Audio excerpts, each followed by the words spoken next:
Alright, let's go through some of these patch notes. Alright, patch note 6.6.0. Ooh, important. Oh, that's okay. So, our new content is the Skull Merchant. God, I just woke up. Her perks are Game Afoot.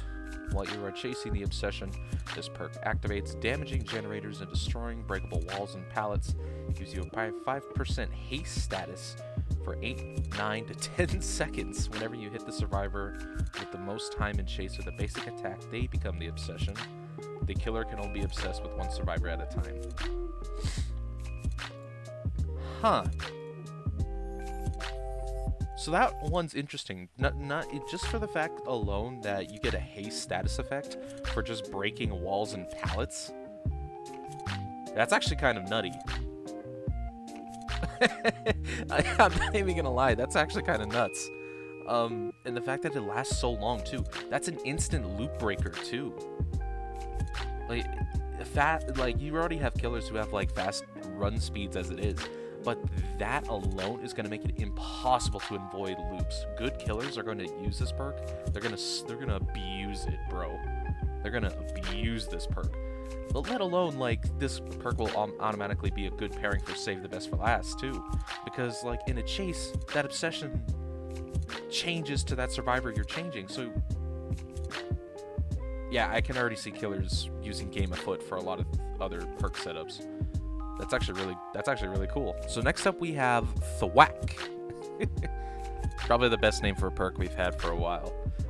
After hooking a survivor, performing the break action on the next breakable wall will make survivors within 32 meters scream and reveal their aura for 4 seconds. Thwack is active for, oh my god, 45, 60 to 75 seconds after the survivor is hooked. Leverage. Each time you hook a survivor, gain 1 token, up to 10. When you hook a survivor, this perk activates. For each token, reduce the speed at which survivors heal by 3 to 4 to 5% for 30 seconds. Holy crap. Well, so Thwack and Game Afoot go hand in hand. They both rely around breaking walls or pallets. So Skull Merchant's whole thing, or her perks completely revolve around not breaking pallets or doors unless they benefit you. Or unless you already, by this point, you've already hooked a survivor, so not only when you break that door or pallet, you'll not only make survivors scream, but that also affects their healing as well. This is one of those perks, too, where hooking a survivor is actually a good thing as well, which is interesting. It actually gives you a reason to do it as well. God, mixing this with Thanatophobia? Fuck, dude. That sucks. Oh no, Leverage. Leverage is a different... Okay, I thought Thwack and Leverage were part of the same perk. No, Leverage is a different one. So, in honest opinion, Game Afoot and Thwack are going to be used a lot, I feel like. They're going to be... I don't want to say top tier perks, but they're really going to be up there. Both of their effects are really handy, especially for anti-loop killers that are pretty much going to make them unstoppable. Leverage, I mean, it's good on paper, but it seems like, why not just run Thanatophobia then, if you're going to be using this one, you know? Leverage is definitely the weaker one out of Thwack and Game Afoot, but all in all, they're all pretty good perks. It's just, there are better options than Leverage, unfortunately. So now we also have the twins. No, not these twins. These twins. Their brother and sister, Thalita Lara and Renento Lara. Alright, so, and their perks, we'll start with Thalita, is Cut Loose. After performing a rushed vault in a chase, this perk activates. While active, your rushed vaults are silent for up to 4, 5 to 6 seconds. Like successfully performing a rush vault during the time resets the timer. The perk goes on a cooldown for 45 seconds. Why not just run Quick and Quiet then for this? Oh no, this is a cheaper version of Quick and Quiet. Because this is a rushed vault. Yeah, this is a cheaper version of Quick and Quiet. This is Quick and Quiet without the, But, well, no, even then, I don't think Quick and Quiet gives you exhaustion. Quick and Quiet doesn't give you exhaustion, so what? Would Quick and Quiet and this just cancel each other out? Because this just seems like Quick and Quiet with extra steps. I don't know. I'm kind of iffy on that one. Friendly competition. Whenever you finish repairing a generator with at least one other survivor, this perk activates. You and other survivors who finish repairing the generator will get you 5% increased repair progress speed. Holy crap. For 45, 60 to 75 seconds. Survivors can only have one instance of this perk's ability active at once. Okay, so it doesn't... Alright, so it doesn't stack. That's good. I already see this being paired with Prove Thyself. I already see it being paired with it. Or Mechanic. This is another Gen Slam perk that's going to be utilized very heavily. I can already tell. This is going to be one of those Gen Slam perks that Sweats are going to use. Or Survivor Sweats. I wish this killer got some sort of Gen Regressor then. Because that's a pretty gnarly perk. That's pretty gnarly. Alright, Teamwork. Power of 2. Whenever you finish healing another survivor, you both move 5% faster as long as you stay within 12 meters of the survivor you healed, or until one of you loses a health state. Teamwork Part 2 can only trigger once every... Holy shit. 2 minutes, so about almost 3 minutes cooldown. That's pretty crazy. Survivors can only be affected by one... This is another perk that's probably going to be used by survivor mains as well. Because if you heal each other... This is just going to give people with medkits more power as well. Medkit survivors can bring this. They'll heal survivors, and they both run faster for that duration. As long as they're in 12 meters of each other. That's pretty nuts. But I feel like that could easily be... torn off, though, if they get separated. And then you have a 3-minute cooldown to it as well, so... I definitely see friendly competition being used. I don't know about Power of 2. I think Power of 2 might need a little bit of work. Alright, Reneto Lyra. Background player. After you unhook another survivor, break into a sprint at 150% of your normal running speed for 6 seconds, and gain exhaustion for 60, 50 to 40 seconds. This perk cannot be used while suffering from exhaustion. So... After you unhook a survivor, break into a sprint at 150% of your normal running speed. Huh. But you suffer from exhaustion afterwards. It's only up to 6 seconds, too. That's going to be endgame potential right there. That's going to be so useful in endgame, it's crazy. A lot of these are really... Here's the thing with these two already, right? They have, like, that one perk that I absolutely know sweaty players are going to use. Like, 1,000% sweaty players are going to use in their kits. But then they have the other perks that are like, they might be fun for some meme builds or gen builds. But I wouldn't really see them in, like, their high competition, their high MMR builds. That's the thing. They have that one perk that's really good, and then they have the other ones that are just, okay. It's weird. Alright, Blood Rush. This is a long one. This perk activates once you are one hook away from instant death. While healing, running, and suffering from exhaustion, press the active ability button 1. Press the active ability button 1 to lose a health state and recover from exhaustion instantly. Oh shit. And gain the broken status effect for 28 to 24 to 20 seconds. You are automatically healed from injured to healthy. What? After 28, being put into the dying state will cancel the healing effect. Activating Blood Rush will disable it for the remainder of the trial. Okay. This one I'm pretty iffy on. Like, in my mind, I'm thinking to myself, okay, this is going to be a perk that high MMR players will use, but I don't see... This is like one of those high MMR perks that is used by one player and one player alone, because they are just good at it. This is like using Unbreakable nowadays. You at least have one person, if not two, using Unbreakable on like high MMR teams now, but no more than that. Because you need people who can loop, and you need people who will use Gen Slam perks and equipment. This is one of those perks where I'm thinking like, okay, this is probably going to go toward... This perk is probably going to be used by like the loopers of the group, and the people who like to instigate chases with killers. But this is like a situational perk, though. That's what I'm reading it as. It's as situational as like flip-flop and everything. If you have a killer who doesn't know what they're doing, and like...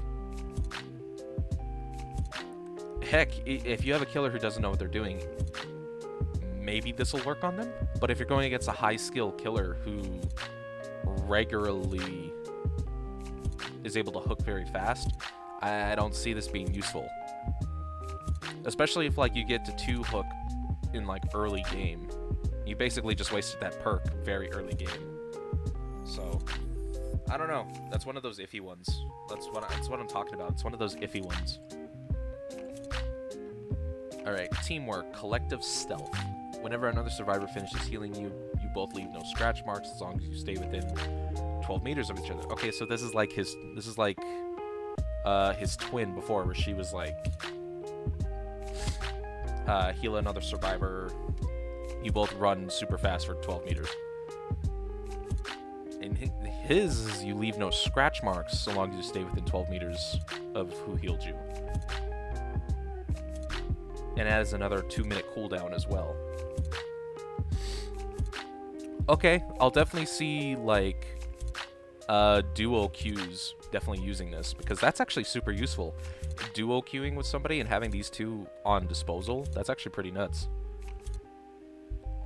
Or hell, I see entire teams using this. Like one person brings, or 2 people bring collective stealth, 2 people bring power of 2, and they can just bounce off each other, right? The only downside is that you have a 2-minute cooldown on that. It's like sprint burst essentially. You don't. As soon as you see them take off, it's like, why bother? Just let them run the timer out. You can get them later. Map changes. Shelter Woods. Deep in the hearts of Shelter Woods lies the Skull Merchant's hunting camp, where luxury and brutality coalesce. Many grotesque tools have been crafted within its walls. The high life indeed. So we're basically just getting a new variant of Redwood, essentially, or Red Forest, which is cool. Visual update for Red Forest. Red Forest is the only map in DBD that has not changed since it first came out. That's pretty crazy, right?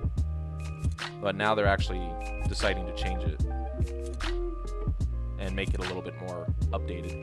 And of course, they're updating Haiti as well. Map repeat prevention, loading timeout, reporting players, perk changes. Ooh, yeah. Whatever. Yeah, they completely gutted Eruption.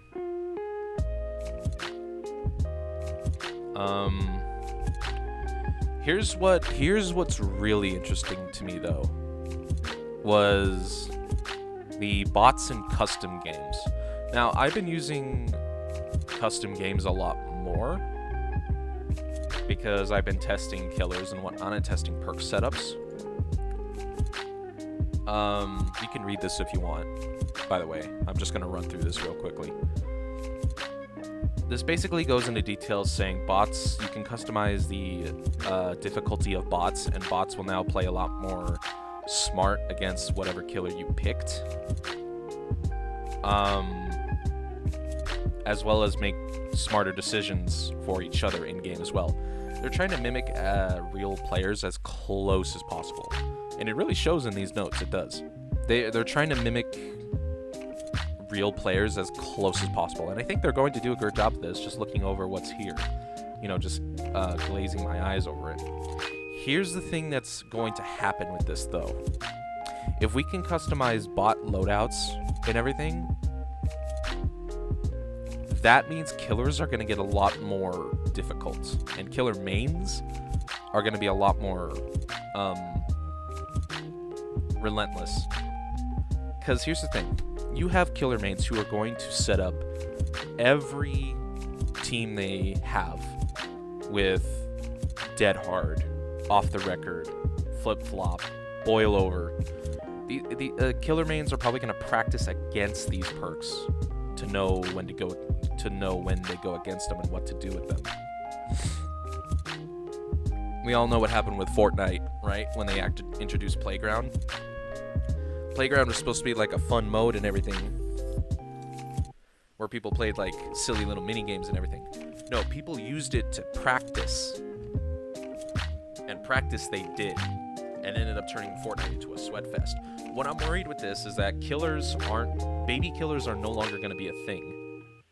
You have killers who are going to practice heavily using this. And I don't know if you can do this with Survivor too, but you have people who are going to be practicing heavily with killer to know against certain perks. We're going to be seeing an age here soon where killers are going to become a lot more relentless. They're going to be a lot tougher to go against. Mainly using the meta perks, though. I'm not saying this is going to be a thing for like every perk, because, you know, I, as well as my friends, we use random perk setups. We don't use meta setups. Well, a whole lot. We don't use meta setups. We usually use what we want to use. But the Swift squads, the Prestige 100s who use the best perks in the game for survivors at the moment, I'd be sweating a little bit right now. Because you're going to have killers who are going to be practicing against your builds. Practicing heavily. So I'd watch out for that. I really would. Because you're going to see a lot less killers who are going to be pretty stupid with it. Especially bully squads too. Oh, you guys are screwed. You guys are so screwed. Well, my friends, that is the BTB as of right now. In all honesty, pretty solid. Of course, the Skull Merchant's perks are probably going to be the best ones out of this. She has 2 out of 3 good ones. I'm still iffy on leverage. I'll have to use it in game to see how it really is, but we'll have to see with that one. Survivor perks. They sound bad on paper. Here's the thing. Closing thought is they sound intense on paper. They're probably not even that bad until you go against them. I don't know. Us killer mains are gonna have to practice with those in custom games a little bit just to see how they are. But thank you all so much for watching. If you enjoyed this video, please leave a like and a subscribe down below if you want more Dead by Daylight content. I stream almost every week on Twitch. Link will be in the description for that as well. Come say hi here and now and then. But with that in mind, I will see you all when this chapter drops on March 7th. Let's give one more. Let's give one more sniff for Skull Mummy. When your life's been